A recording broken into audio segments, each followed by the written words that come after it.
خلقكم من نفس واحدة وخلق منها زوجها وبث منهما رجالا كثيرا ونساء واتقوا الله الذي تساءلون به والأرحام إن الله كان عليكم رقيبا يا أيها الذين آمنوا اتقوا الله وقولوا قولا سديدا يصلح لكم أعمالكم ويغفر لكم ذنوبكم ومن يطع الله ورسوله فقد فاز فوزا عظيما جعلني الله وإياكم وسائر المسلمين من الفائزين آمين آمين آمين يا رب العالمين أما بعد فأيها الأحبة musidɓe julɓe tedduɓe teddirɓe l'islam ɓawen yettude allah kanko ɓuri handude ko yetta du'anone laaɗo makko on sallllahu alayhi wa sallam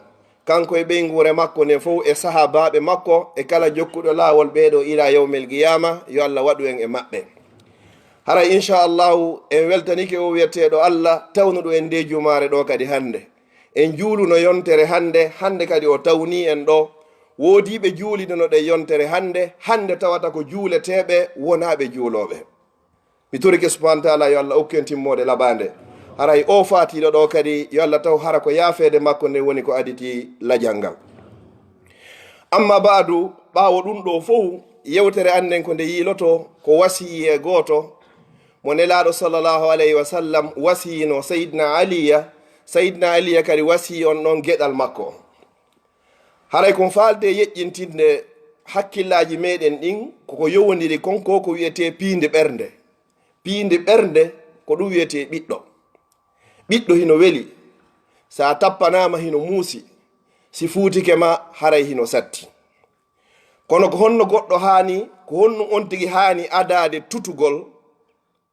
e ɓernde ɓiɗɗo makko e hakkille ɓiɗɗo makko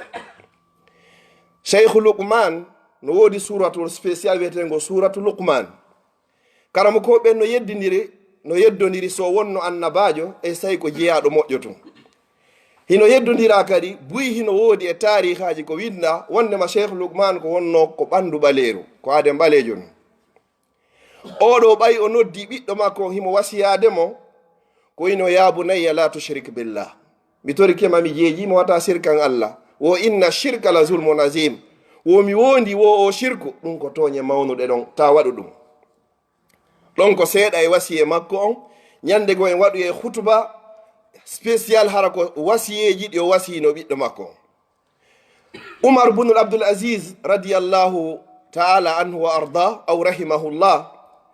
oɗo ɓe konti comme hamisu khulafa'ur rasidin jowaɓo e lontiɓe nunɗuɓe ɓen hakke lontal makko ngal ko nunɗuno tawata tooñi ala e fewdo lontal makko koye fewdo lontal makko tawa bonoji ɗi wo dammi ɗi wo fof watte kula goto hay goto memata gokko ñande o faatino ɓay oɗo o maayi umar ibn abdul aziz rahimahullah ka o faati ɗon mawɗo goto hino ayna dammi o ari o tawi dammi ɗin bonoji ɗin hino ñamude dammi ɗin on say mawɗo on o fesi gonɗi juutuɗi ɓe landimo ko fi honno o inni o wondiri on tagoɗo ɗi kammuɗe ɗeɗe wo pelletu umaru maayi wo nunɗal lanni e hoore leydi ndin hande kadi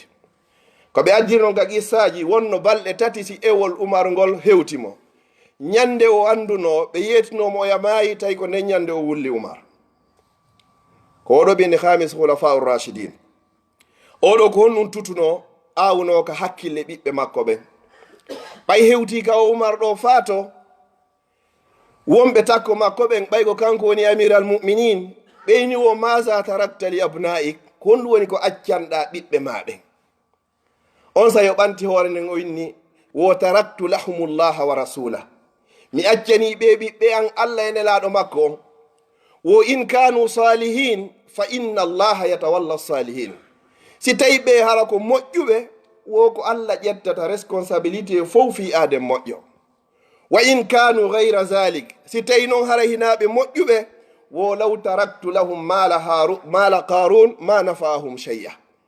simi accaniɓe jawdi ko qaruna accano hay hunde ndi wawataɓe nafude si tawi kulol allah ala e muɗum na accugol jawle ɗe woni sarti ko accugol kulol allah e ɓerɗe ɓiɓɓe ɓen ɓe anda ɓe wuuriɓe mayey ko ɗum ɗo woni ko nafata haysi jawdi ala hande kadi pellet ko accirɗaɓe ko wawa ɓe nafude hiɗe renti fewno ɗo buy accamɓe ɓeygureji muɗum jawle ko kontotako kono ndaare ko honto ɓeygurden fewni fo gaynino lancade hara foppa hande hino dari hara ka laamuji ɗi woni sendidirde hakkudeji maɓɓe ko honɗum manki ɗum ko accutugol ngol e maɓɓe allah e nelaɗo makkon ko ɗum hana awede e ɓerde payko. Sayyidina aliya karramallahu wajha oɗo kanko kadi o nodduno ɓiɗɗo makko on o wasiyimo ɗi wasiyeji wonɗi e arde ɗo o inni yaabo nayi ko hayyo ɓinguel am ko tawata hino fanɗi hakkudeji meɗen enen e ɓiɓɓe ɓen goɗɗo wonde himo hani ƴettugol ɓiɗɗo makko on ɓe naata kamɓe tun ɓe jooɗo comme wako wiyete kon wasiye hara fewdo ɗon ko soobe paykon kon tigi hino andi ɗo ko soobe wona yewtede no gasa paykon kon ronka jaɓugol ɗon fewdo ɗon kono ñande goo kon andi to yeyi ɗum ɗo waɗuno mawɓe men ɓen no heewuno joni ka ƴettayno ma ni yooɓo ma yahugol nokkugo haray na hayaju maɓɓe won ton koye nder ka laawol mon ɗon haray ɗon hettindi ko ɗon ɓe yewtay ma piiji buy a yi o yiiɗi o hande gay tuma ɓe feƴƴoy enen kadɗen hani waɗugol sifa ɗum hara na wikku wakku tun hara sa naati ka nder suud ton paykoy goye fof ko hay wonno koye e fijude fop mo be dogude ya naata ka chambre mo la ko be enen e fayɓe ɓe yewten ko be enen e maɓɓe gundodiren oɗo Sayyidina aliya ɗo o noddu ɓiɗɗo makko on o yini yaabu nayyi ko hayyo ɓinguel am waɗa joni ko honno yewti firirten no ko haala men ko hayyo boobo am paykon sa noddirimo ton inɗe goohino ton o santayki sa yurmede ko baaba makko yiɗimo kon hara na feƴƴiɗo tun femporɗo fulkannoto hara na ɗiɗo tun ɗiɗo no woodi gaɗi nafata kono ko lorna maggi on ɓuuri e ɗuɗude nelaɗo sallallahu alaihi wasallam e maaki man kana yuminu billahi wal yawmil akhir falyaqul khayran aw liyasmut gomɗinɗo allah gomɗini ñalade sakkitinde yo wowlu ko moƴƴi si tawi a andi ko yaltata ka hunduko hina ko moƴƴi wo ko ɓurma moƴƴande ko fankugol o ini yaabu nayyi wo ittaqillaha wo mi torike mami jeejima hulu allah ndaare cheikh lukman ko wolno to ko la tushrik billah sa huli allah tun a shirkata Sayyidina ali ɗo kada o ini wo ittaqillaha fil ghaibi washahada mi torikema duumo e kulol allah foti ko e kene antun hakkunde yimɓe ɓen foti antun hiɗa weddi ka wawata waɗugol boni on hara hay goto rentama mi torikema duumo e kulol allah paykon kon honno ini naam mi nani baba en o ini ɗiɗi wa kalimatul haqqi fi rida wal ghadab mi torikema kadi mi jeejima wowlu gonga on foti hiɗa seytini foti hiɗa welti si gonga on ari no ardiri wono ardiri wowlu gonga on paykon ko wimi nani baba en tati wal qasdu fil faqri wal ghina e fandagol waɗugol ko moƴƴi kon anni e labaɗo foti hiɗa mari foti a mara ɗon an noon promesse ji ɗin ko ƴettete ko fewda ka on tigi mara ɗon si yehi ha jawdi ndin heɓike fof yeggitete hande kadi haray koye wattan ɗum hakkil moƴƴa pay kon ini naam o ini wo wal adlu fi sadiqi wal aduwi mi torikema kadi nunɗu e hoore jaatigiijo ma mi torikema kadi nunɗu kadi e hoore hay so tawi ko gañoma subhanallah hay siko gañoma mo yiɗama few kanko e mo ɓurɗa weldude on ɓe haɓidi innu pellet ɗo de haray jaatigi hiɗe weldi ha kono pellet ɗo a falju ko ɗum ɗon woni ko moƴƴi kon nelaɗo sallallahu alayhi wa sallam ko ɓe maaki wo unsur akhaka zaliman aw mazluman wallu musidɗo ma on foti o tooñu foti o tooña ɗum ɗo noon haray hino fanɗi moƴƴa ko oɗo woni ko fawtilan piiji ɗin fof ko o waɗanilan ko o woni mi sabu arde Europe ko o moƴƴinanilan ko moƴƴinanilan kon ha mi heɓi kaydi ko o wallilan mi heɓi golle yo o haɓidu e goɗɗo hara ko kanko tooñi min na pellede ko an tooñi haray hino satti kono ko ɗum ɗon woni ko hana wowlede kon hay si tawi oɗa noon o seytinayi si aduna allah on fof seytinanima allah no weltanima wallahi haray hiɗa e jaam si aduna allah on fof weltanikema tawi allah hino seytinanma wallahi haray ala e jaam hande o musidɗo meɗen waaliɗo ɗo oustaz Mouhamadou Alpha yo allah yaafamo hande ka waaliɗo hay hunde ko wawɗen mo waɗande ala sina yen wallumo ha hewtoyo ka galle makko sakkitore yo allah waɗu hara ɗen ko aljanna enen ɗo fof kadi ɓe toliɓe ɗo fop eɓe ala ɗo en fop en hewtay ɗo sa walli goɗɗo e hoore fenade wallahi hara e yiɗama ñande o innoya yo suɓu yimɓe moko baɓe ɓe uri hoolade ɓen wallahi nden ñande o suɓatama fiw par ce que haray mo hutima nder ɓay ɗum ɗo feƴƴi o inni kadi ko ayyo ɓingel an wal amalu fi nachati wal kasali mi torikema kadi tinno e golle foti hiɗa softi foti kadi a softa kadi wonde hara goɗɗo pares no nangimo saydna ali a wasiyo ɓiɗɗo makko on wono alhaali ma on ardiri o ko ya tinno e dewal allah ngal ɓay ɗum ɗo feƴƴi o inni warrida min allah wo ko ya weltor kadi yarluyeji allah ɗin ko ya weltor ñawoji allah ɗen kadi fi shiddati warraha sanga tawata koko satti ari e ma e sanga tawata kadi koko weli ari e ma kadi wonde allah tigi tigi on himo jarriboro ma piiji welɗi ɓiɓɓe worɓe jawdi golle kellal ɗi piiji fof no wawma ardande wi alhamdulillahi allah jarama wonde kadi satte ndeji ara o jarriboro ma ka memirɗa hokko ɗon satti gogo tawɓe kuppa ballal ngal maɓe yaltinama golle ka nder suudu hino wuli ɓikkun kum maaya ka yaltirɗa ka yaasi o ko kaari waɗi sa aduna on faɗanama ɗi allah no jarribora ɗiɗo ko ɗum allah moɓidiri aya qur'an o inni wala nabluwannakum bi shay'in min alkhawfi waljui wa naqsin min al amwali wal anfusi wathamarat wa bashiri sabirin wonde remay ronke moƴƴude ɓen ɗon ko ɗum ɗo wonno ko mapini ɓe ɓiɓɓe ɓe maaya soñjaji ara ɗum ɗo fof allah inni wa bashiri sabirin wewlinir ɓen muñotoɓe si ɗiɗo fof ari andu hino wodani ɓe aljanna allazina ida asabatuhum musibatun qalu inna lillahi wa inna ilayhi raji'un wolangol konngol ɗo o inna lillahi wa inna ilayhi raji'un hiɗen hani famugol mo na tumande goɗɗo maayi tun o wowlete ko kala tumande heɓuɗa sohla tawata na o habbinoɗa ko yayno inna lillahi wa inna ilayhi raji'un ma ɗum inna alhamdulillahi ala kulli hal mi yetti allah no alhaaliji ɗin ardi o allah miɗo weltanima si tawi koko moƴƴi inna alhamdulillahi allazi bi ni'matihi tatimmu salihat emba allah mi weltanikema yaha juula darɗe ɗiɗi weltano subhanahu wa taala nelaɗo sallllahu alayhi wa sallam si ɓe heeɓino ko welnoɓe ko julde nden yimɓe ɓen andirta ɓe heeɓi welo welo si ɓe heeɓino kadi soñdia wonki kadi ko ɗum ɓe andirta ko fi honɗum goɗɗo so heeɓi soñdia wonki suno yo yaw o salligo o juula fi honɗum cheytane naada e ɓernde ma piiji fof joni noon cheytane ko tagaɗo e yiite jahannam ko ɗanninta yiite o ko ndiyan ɗan ka memoyɗa ndiyan ɗan salligiɗa o hande kadi haray hande kadi soñdia ko jogiɗa kon fof haray hande kadi iway ko ɗum si ɓe inni goɗɗo so seytini koɓe eto ha o jooɗo ko cokkoɓen ɓuuri famude ɗum ɗuman to ɓe joɗɗinama taw ha moƴƴa ɓe ɓannama tasum kafe taw yara on famodira e kisa sa seytini hiɗa dari o ko ya jooɗo si tawi noon ka joɗɗa ɗon seytinɗa karmo ko ɓe inni o ko a yahu waloɗa si tawi hino wawo newade si tawi ɗum ɗo wata newade ko ya yahu salligoyoɗa ka salligiɗa o haray hande kadi cheytane ko woni e makon haray yiite ngel ngeɗanike ɓay ɗum ɗo feƴƴi o inni ko ayyo yabunayye ko ayyo ɓinguel an wo ma charrum ba'dahul jannata bi char wo bone hay hunde ala kontatake ko bone ko soñjiɗa wo ko soñjiɗa si tawi ɓaawo on bone ɗon ko aljanna woni ko wodanma o musidɗo men fatiɗo o hande kadi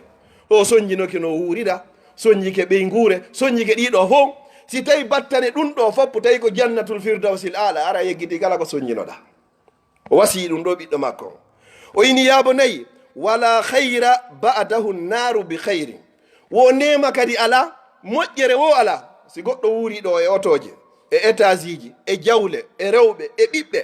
tawi ñande accuɗa ɗum ɗo wo battane ma ko yiite jahannama haray nema hay hunde nafarima ko ɗum allah inni wal akhiratu hayrun wa abuga laakara on ko kanko ɓuri e moƴƴude ko kanko kadi woni ko heddoto no woodi woɓɓe buy fewonɗo haray ɓe nemaji si tawi no hara mayde ala wallahi woɓɓe haray heeɓino no wuura garanti haray heeɓike kono pellete ñande goo ɓe tippinte e hoore ki danki ɓe tippinama e hoore ngal otowal ɓe tippinama e hoore o étage ɓe naado ema gayka ka yiltota ko abadan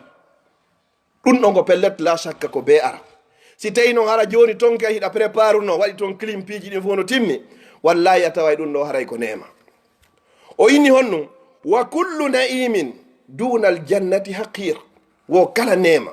ko bani adama heɓi so heɓari aljanna wo haray ɗum ko fus kala nema ko heɓuɗa e hoore o aduna sa heɓo yaari aljanna janngo wo ɗum kontaka haray hay e hunde sa heɓi aljanna haray a heɓi fof sa woopi ɗum ɗon haray a perdi fof wowa kullu bala'in duna naari afiya. Kal al balawuji e sattendeji ko heɓuɗa kono si tawi pellet battane muɗum haray ko na yiite wallahi haray ko a hisuɗo. Kullu bala'in duna nar, sattendeji kala ko heɓuɗa mais heɓo yaari yiite ngen wallahi taway ko afiya. No woodi woɓɓe naadoyteɓe fuɗɗorayɓe ka yiite jahannama sunne ton ha si ɓe yaltinoye noon hande kadi ɓe naɓe ka aljanna. Si tawi hendu aljanna ndum wifiɓe ɓe heɓi urgol dakamme aljanna on hara hakkunde maɓɓe ka ɓe woni ɗon e ka aljanna on woni ɗon kaka yarete duuɓi 500 hara ko duuɓi 500 laakara. si du wifiɓe ɗon on nema ɗon bargol ko arata e maɓɓe ɗon kon ɓe innayi Allah menen ha hande men heɓari sattede. hara noon ko sunnaɓe nder yiite jahannama ha sumi yaltina ton hande kadi fokkintina ton. si tawi ɓeɗo ko ni ɓe dakkimitori nema aljanna on bargol ngol tum kon ɗum sikkuɗen neɗɗo mayɗo ɗo tun inna yahuka aljanna. Ya ayyatuha nafsul mutma'inna irji'i ila rabbiki radiyatan mardiya fadkhuli fi ibadi wadkhuli jannati. no woodi e jiyaɓe Allah ko so tawi ɓe lumboyi sirate ɓe natoyi aljanna ɓe lando Allah Allah inino men hasbore no woodi sirate no woodi ɗum ɗo hino woodi honto ɗum woni ɓe inna ɗum ɗo foppo on accino ɓawo to hande kadi toriki Allah subhanahu wa ta'ala on yo Allah okku en aljannatul firdausil ala.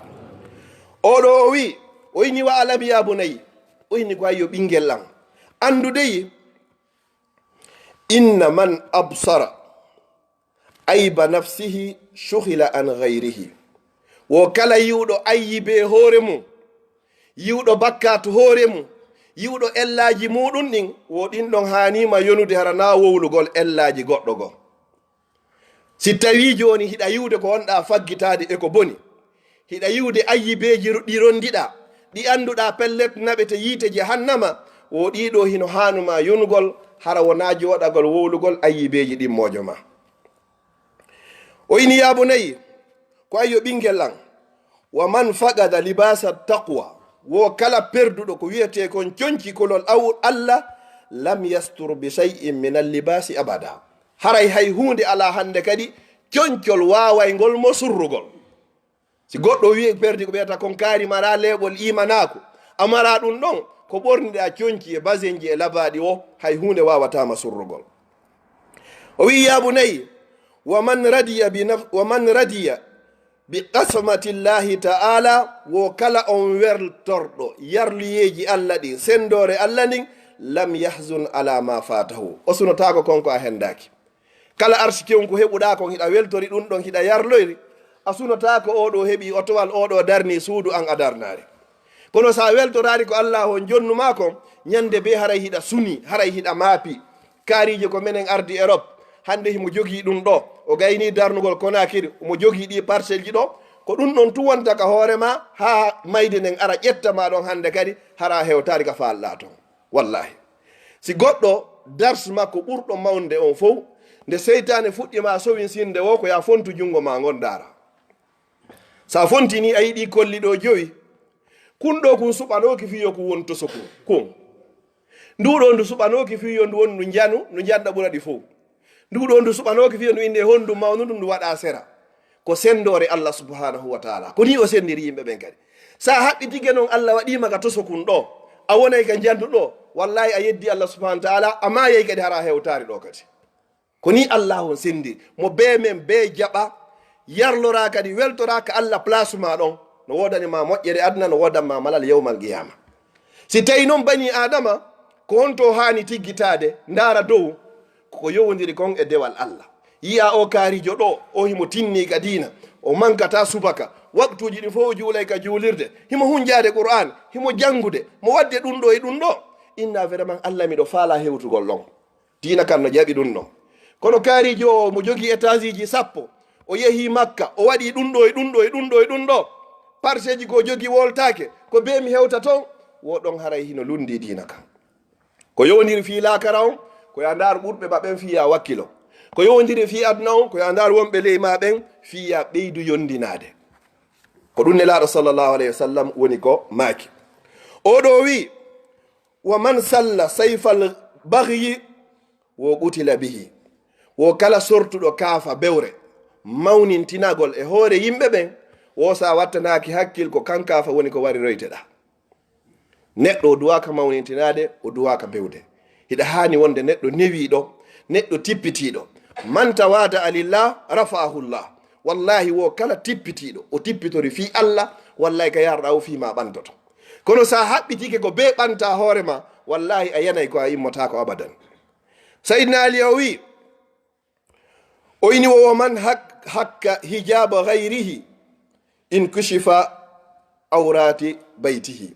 Wo kala yewɗo e ɗaɓɓitugol ayyibeji musidɗo makko fi wirtugol mo, sa wattanari hakkil kaka nder suudu ma ko ton ayyibeji maɗi woni ko yaltiroyta. Kala wawɗo surrugol julɗo ko yo surrumo. Man satara musliman satarahu llahu fi dunia wal akhira. Kala surruɗo julɗo hara ko wonnoɗo e wirtade, Allah surrete adna ɗo o surroyama kadi yawmal qiyama. Wa man naffasa an muminin kurbatan min kurabi dunia naffasa llahu anhu kurbatan min kurabi yawmil qiyama. Kala ittanno kadi julɗo sonja e ande e mapunde ɗo, Allah ittanoyde sonja e mapunde yawmal qiyama, ko tawata hara neññande wallahi hara hiɗa haton jine muɗum. Kono harana yawgol tefa oɗo andugol point faible ji makko ɗin, ya naɓiraɗa gotum fiino kaarijo tun o yanira. Wallahi hay hunde nafatama, hay hunde ko nafatama, bal ko lorrete woni. Sayyidina Ali o wi wa man nasiya khati'atahu ustu'zima khati'ata ghayrihi. Kala yeggituɗo bakkatuji ko woni faggitade kon, ayyey bakkatuji ɗimmojo ma yiya ɗum hino mawni, kaari no wadde ɗum ɗo, kaari hino wadde ɗum ɗo. Hara ɗon wonɗo e wolde ɗum jodi, hara wonno wawi wonde lewru hara o juulare subaka ka joolirde, o yeggiti ɗum noon ko bakkatu. Hino wawi wonde joni jumaje ɗiɗi jumaje tati hara o juulari, o yeggiti ɗum noon ko bakkatu. Hara hino wawi wonde joni hara ɓiɓɓe makko jiwɓeɓen fof son fotti ka hoore lawol a wawataɓe darde, o yeggiti ɗum noon ko bakkatu. Hara ɓingu makko hay tikkawol jogaki ka hoore, hara o yeggiti ɗum fof ko bakkatu. Kala ka o jooɗi kono yo kaari moƴƴa, kaari moƴƴa, kaari moƴƴa. Sa ƴettino ɗin ɗon wallahi ɗin ɗo wawtino yonde. Imamu Shafi'i rahimahullah o inni o kanko ko wiyete ñoore wowlugol ayyibeji goɗɗo o wolata o yewtere lollunde noon, wo o ño'ata hay goto. Si tawi kadi be o ño'a goɗɗo, wo o ño'a nene makko jara. Talibaɓe min imam ño'a nene ma, o inni hi wo sago an pay pellet sa ño'i goɗɗo moƴƴi ma ɗin ƴettoyte. Hara donc simi ño'i goɗɗo ƴettoyte hendoytoɗo moƴƴi anni komi yangi kon, hara kaka mandake yumma a yahata ɗulle hay biro ammi ala e ñewde. Fi honno si goɗɗo no anduno nafoore ko wona e ño'ede, wo sa tawi goɗɗo no ño'udema no bonnudema inde, wo ko a yawka makiti ndaroya compule basem ɓurɗo seerude on soodamo adda jonnamo holtinamo moƴƴa o par ce que o ko giɗo ma ni himo gollandema. Kono enen ko contraire o yiyeten, kaari wowliɗa ɗum ɗo be men yaaɓe ñawoya tertomo o gollante woni so tawi hiɗa andi. Karamo koɓe feƴƴunoɓe siɓe falanoma goɗɗum ko wolden sono ɓe sono, siɓe falanoma goɗɗum ko ɓe toro Allah, yo Allah waɗan kaarijo ɗum ɗo, yo Allah waɗan kaarijo ɗum ɗo, yo Allah dandumo ɗum ɗo, yo Allah dandumo ɗum ɗo. Allah itta malaikaji spécial an kadi hino wodanma sifa ko toraniɗa musidɗo ma on kon. Si tawi noon ñallal ngal fof wiɗa jooɗi kaari moƴƴa, malaikaji on koynta an kadi a moƴƴa. Kaari yo Allah waɗumo ɗum ɗo, yo Allah perdimo, yo Allah waɗumo ɗum ɗo, malaikaji o ina an kadi no wodanma sifa ko wowlanɗa musidɗo ma on kon. No gasa noon an ko wowɗa ko ronka jabade, amma noon du'a malaikaɓe ɗum no ruttatake, hara heeɓi probléme. Hara heeɓi probléme hande kay, so tawi an ñande be ñande malaika hino torade e hoorema, haray ɗum ɗo no haray moƴƴaari. Ceernojo on o wi wowa man takabbara ala nnasi zulla. Kala mawnitiniɗo e hoore yimɓe ɓen o hoye. O ini wowa man satama. Kala kadi yennuɗo yimɓe ɓen o hiina, kankadi o pelletto o wona e jasuɗo. Wa man dakhala madakhila su'i uttuhima. Kala jooɗiɗo e nokku ka yimɓe ɓen sikkitotoma, pelleti yimɓe ɓen sikkitotoma hande kadi. No woodi nokkeli gon ton hay say kafe mum yarata a duwaka nadde ɗen kafeje ton. Si tawi fof andi joni ngal kafe walɗo ko yeete ton kon hina ko moƴƴi. Ñande be an ko ɗon yatta joroɗa, si goɗɗo tawima ɗon go'o, goɗɗo kay tawoyima ɗon ha ɓe woloyima goɗɗum, haray ko an waɗi. Mawmen ɓe makay mo suɓari ka jooɗo tun o yimmo dayi e ñoogue. Haray ɗum no haray hino hulɓini moƴƴa, koye wattan hakkil moƴƴa. Wona ya wonu kadi sabu ha yimɓe ɓen faggito bakkatuji e ma, hara ko an woni sabu on. ɗum noon kadi haray labaka. O ini on kadi o ini wa man khalata al anzali huqira. Kala jillodirɗo kadi e yimɓe jasuɓe ɓe, yimɓe bomɓe ɓen, an kadi a yawitete. Sa jooɗodi ɓe hanaka jooɗodeɓe den tun, an kadi haray ko heɓuɗa ɗo wowo ko an ɗaɓɓi. Wa man jalasal ulama'i huqira. Kala jooɗoduɗo e gandiɗuɓe ɓen e karamokoɓe ɓen wallahi a tedday few. o inni on ɗum kadi wa man kasura misajuhu, wo kala ɗuuɗuɗo e hondo sama kalaji muɗum ɗin ha ɗuuɗi, wo yewtere ma nden kadi a ƴettoytaki ha ko kelɗi e muɗum. tawi sama kala wangi hino ɗuuɗi ha hay wowloyɗa hande kadi soobe, wo tigi tigi on ɓe wattanoyta hakkil. o inni ko ayyo ɓinguelam, wa man kasura lahwuhu kasura khata'u, kala ɗuuɗuɗo kadi fijundaru wi campi ha feƴƴiti, wo haray tigi tigi on palje maɗen kadi ɗe ɗuuɗay. ko ɗum imamu Shafi'i o inni, wosi tawi no haray wowlugol ɗum ko kaalisi, kanko o daari o tawi haray fankugol ngol ɗum ɗon haray ko kange. neɗɗo ko khairul kalami ko ma qalla wa dalla, ko ɓuri moƴƴude e yewtere fof ko yewtere hakkindinde fanɗude kadi hara hinde wondi e ma'na. mi toriki Allah subhanahu wa ta'ala on yo Allah okku en battane moƴƴo, ko Allah woni fewnowo yo Allah fewnan en zurriyaji meɗen ni waɗa ɓe hoore lawol islam. aqulu qawli hadha wa astaghfirullah li wa lakum fastaghfiruhu innahu huwal ghafurur rahim.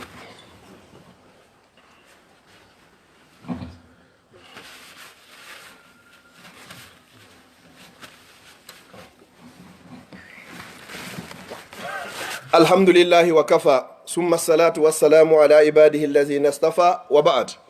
alhamdulillahi ala ni'mati lislam wa kafa biha min ni'ma, summa salatu wassalamu ala ashrafi al-anbiya'i wal mursalin nabiyyina muhammad wa ala alihi wa ashabihi wa atba'ihi wa ahbabihi wa ala kulli man ihtada bi hadiyihi ila yawmi ddin, amma ba'd. musidɓe julɓe tedduɓe, o fure mo heɓuɗen ɗo ko darsu molanaɗo wonande en.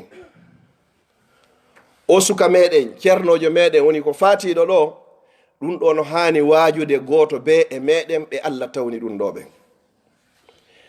Allah no yewtuno piiji jowi ka nder Qur'an, o inni hay goto andaɗi si wona kanko. o fuɗɗori ayaw ya ayyuhannasu taqu rabbakum, kono yo yimɓe hule joomi mon. wakshaw yawman la yajizi walidun an waladi, ñallal aroyay babajo wata duncanoyde ɓiɗɗo wata duncanoyde hande kadi baba, hay goto. woni o fala tahurrannakum lhayatu dunia, o aduna ɗo wata o janfo on, wata o hodu on. wala yahurrannakum billahi lgarur, ndu cheytaneru kadi wata ndu janfo on ha ndu itta on e hoore dewol Allah subhanahu wa taala. ɓay o fuɗɗori ɗum ɗo introduction on, o hikkoye yeeso o inni inna allaha indahu ilmu sa'a, ko Allah dey andi ko honde tuma dargal daroto. o yahoy ha waddoy piiji ɗiɗi shahidi on e aya, o inni wo ma tadri nafsum bi ayi ardin tamut, goto e meɗen wawa andugol ko leydi honto woni ko mayata. o musidɗo meɗen fatiɗo ɗo, ko ɗowtunoɗo baba en makko, tigi tigi on fi ɗaɓɓugol lekki e haajoji adnayankoji. tawata joni kamɓe nawnunoɓe ɓen ko feeñi kon, tawata hande kadi ko kamɓe juulatam. ɗum no hani en wajigol. na fi goɗɗo nawni ha hewti nokku goo, wonnema tigi tigi on o mayay woni. na nawna woni ko warata ko lannu balɗe. no gasa o musidɗo meɗen fatiɗo ɗo, no gasa ko goo on ni himo hewtude e ndi leydi Belgique ɗo. kono Allah hoddirino pellet ko ɗo woni ko o juulete. Allah jonnino programme malakul mawti on fof, sellanta malakul mawti on hay e nokk kawo tamata ruhu makko sina e o nokku ka wonɗen ɗo. 80% no gasa enen juulayɓe mo ɗo ɓen joni bi isnillah, hara no gasa en andano oɗo fof. kono Allah hoddiri pellet ko enen ɗo juulatamo hande du'anomo ɗo. ɓe wondunoɓen to hande kadi ko wattinoygol mo woni ko wodani. musidɓe julɓe tedduɓe, ɓeyden ko wiyete heblanagol fiinire ñalande wiyetende lakara. ɓay pellet lakara on ko ɓe yehe, wallahi ɓeyden ɗuyten programme ji meɗen e aduna yankoji ɗin. Abdullahi ibnu Umar o inni, wosi bimbi on tawima, womi torike ma gollir bimbi on, wastay ɗon e kikiɗe hara maayi. si kikiɗe kadi tawima, gollir kikiɗe ma on wastay ɗon e bimbi, waldem haray a laatike fure. kono bani adama on ko contraire o woni e gollude. si tawi weeti bimbi programme ji maɗin asannama on no heewi def, sa ƴetti 80% e programme ji maɗi ɗon a tawa fi lakara ala ton. kono mbuɗu heɓoroytoɗa, mbuɗɗiɗi heɓoroytoɗa, kun ley kunɗa kun soode, nde tumbere ɗa nde gasi, ndi suuɗɗa mi gayntoɗa, mi waɗa ɗum ɗa, ko ɗum ɗon tun. mo beyo ndaroyi agenda mum on ndara ko honɗum won ton hande mi waloto law fi wata mi laatu julde subaka hande mi etoto ñallal ngal ka weeti ɗo waktuji ɗin jowi hay goto mi ratata takbiratul ihram on ɓawo imam ɗum alaka programme hande inchallah hande ko jemma juma hande be mi wurnita o jemma ɗo ne laaɗo salah sallam no maaki hebbine juulugol e an jemma juma e ñalorma juma est ce que ɗum noon noka programme ma hande ko dimanche no weetude tenen hande yomi waalo law fi yomi immo mi sullo mi hooray tenen janngo ɓay ɗum no hare ko sunna hande ko alarba no weetude alkamisa koye alkamisa golleji jiyaɓɓen fof ƴeegata yaha ka allah miɗo yiɗi nde golleji an ɗin no ƴawa hara min kadi miɗo hoori ɗum ɗo no e programme agenda ji meɗen ni hande lewru meɗen ɗum ko jelu hande ko sappo yomi eɓɓan 13 14 15 kala horroɗe balɗe ɗo tati himo mari baraji wa horuɗo lewru fo est ce que ɗum ɗo hino e agenda ji meɗen ni ko ɗiɗo woni ko tawoyte yewmal qiyama nelaɗo sallallah alih sallam no maaki kala nafanɗo allah darɗe 12 e nder ñallal ngal allah mahanayi mo suudu ko aljanna he si innama ɗo kala arɗo ɗo juuli waktuji ɗin joyi mo mari suudu kabele ma lambanje wallahi summa wallahi belgique fopp notodiray ɗo kono ɗa allah inni o mahante suudu o innari o yitta e malayika kay ko mahandu ko kanko allah subahana taala manayi ma suudu ndun ka nder aljanna sa naafi darɗe 12 e nder ñalla kono woɓɓe naati ka juulirde ɗo wotuma imama wayi takbiratul ihram assalamu aleykum ɗo nde ɓe salmina hara hiɓe de gayni darade taw ɓe perdinde moƴƴere ɗo fof hara si ɓe yalti ɗo wallahi summa wallahi 80% ke maɓɓe ko daragol kadi ñowgol yimɓe wowlugol fi politique ma wowlugol ko hande kadi fi ballon a perdinde moƴƴere ɗa ko arata ka juulirde ɗo joni nafa darɗe 4 avant fana darɗe 2 ma darɗe 4 ɓaawo fana ɗum ƴettatama hay e hunde maximum jogandema naafilo ma o waɓuto o fof ko 10 à 15 minutes a gayni yalta ɗum ɗo fof ɗum ɗo woni moƴƴere ko ɗum ɗo tawoyta ka gabru ma ñande miwo awwo ukka ɗen e nder ɗe keesuje saabu no walagol ɗo e nder keesuwal ɗo naaɓe ɗo e samburu ɓuuɓuɗo taw ɗum ko go'o lette goo taw si tawi noon a wulnanano hoorema ma ɓuɓɓinanano hoorema wallahi ko ɗum tawata nder ton ɗi programme ji meɗen aduna yankoji foof hatta ɗi continue yimɓe ɓe jala akka kadi ɓaawo ma kadi lanni siko a marɗo jawdi wallahi maximum ko balɗe 3 ha yetti aɓe wullayma ɓe senda jawdi ni hande kadi siko sonnaɓe accula nde nebbinayi on e balɗe 10 ɗen timma haray sonnaji on waɗi ka programme ka hoore makko ko kanko e hombo jommidirta worɓe ɓen kadi haray mo be fuɗɗike mijitade no gasa min kadi oɗo simi yalti tum mi wawaymo ronude haray ɗin programme fuɗɗike arde hara hay oya ƴawtari keygu ngu tampi pour toi ka waliɗa toon si tawi noon ka wurɗa ɗo a wannari hoorema wallahi mo beyo e to juula ko adi o juulede mo beyo ittan hoore mum sadaka hara a habbaki ko ñande mayɗa ɓe ittanayima sadaka wallahi yimɓe ɓe ngala ittude joni few ko wona ittirede ko waɗi innugol kaari mayi ɗo o ronko hay nagge jawle ko acci kon fof ɓe welnana wuuruɓe ɓen hande kadi hay geeto ko innata o juulugol mo juulano o ɗum ko fiju ndaro goɗɗo wuuri juuɓi 50 tuuɓi 50 a anda ka juulirde hikkori yimɓe ɓe moɓodirtat hay ko suuday si ɓe addo e juulma nafatama hay e hunde ko ɗum ɓe ini nokku goo wo hino e yimɓe ɓen la yatuna al masajida li yusallu walakin li yusalla alayhim no woodi woɓɓe goo arayɓe ka juulirdaji naade fiyoɓe juulu ko fiyo juule e hoore maɓɓe mi toriki allah yo allah hokku en timmode laɓande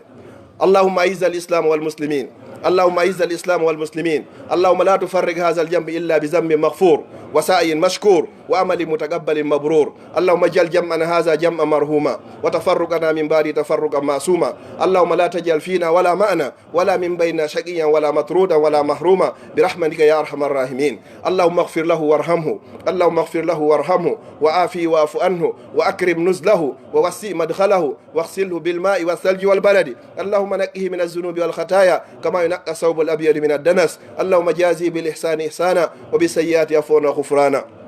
en toriki allah subahana taala ko allah woni yafotoɗo yo allah o yaafo musidɗo en toriki allah subahana taala o dogi e fi kurkanagol mawɓe makko ɓen yo allah waɗu sabu ɗum noon ko hokkimo jannatul firdawsi l ala mi toriki allah subahana taala kala moƴƴere nde o waɗi nden toriki allah yo allah yoɓirmo aljanna firdawsi l ala kala ko o wopito yo allah yaformo saabu yurmede o dogi o dankike mawɓe makko ɓen ha o adike ɓe mi toriki allah subahana taala allah yo waɗumo jaɓɓoytoɗo mawɓe makko ɓen ka aljanna mi toriki allah zurriyaji meɗen in fof fewɓe ɓen foppo yo allah on tabintimɓe kala paykum meɗen ɓoyli kum ma kala kala paykum ɓiɗɗo julɗo ka ɓoyli e hoore aduna o fof ko allah woni fewno yo allah fewnange mi toriki allah subahana taala ɓe mawɓe meɗen newɓe jibbiɓe e nder l'islam fatiɓɓen fof kala wonɗo e newende ka woni to yo allah duminanmo newende kala wonɗo toon e sattede yo allah ittumo ka sattede naɓamo e newende mi toriki ala enen ka yo allah huuren ko yaforen yo allah wurnu en fodde gurnan no moƴƴani en yo allah ƴettito e ñande tawata ko laakaraw woni ko moƴƴani en yo allah dande en ala wawata e jogede wa sallllahu wa sallam ala nabiyina muhammad wa ala alihi wa sahbihi wa sallam tasliman kathira wa akhiru da'wana an alhamdulillahi rabbil alamin